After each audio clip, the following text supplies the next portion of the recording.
எக்காலமும் சோத்தரிப்பவன், பாடுகளை சந்தோஷமாய் ஏற்றுக்கொள்பவன். கர்த்தரை எக்காலமும் சோத்தரிப்பவன், பாடுகளை சந்தோஷமாய் ஏற்றுக்கொள்பவன்.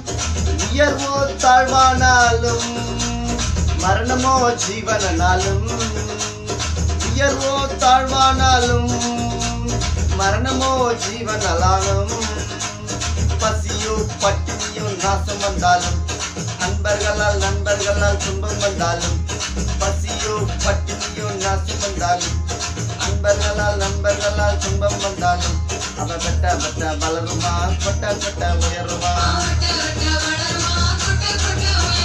கிறிஸ்தவனை டிஸ்டர்ப் பண்ணாதே, அவன்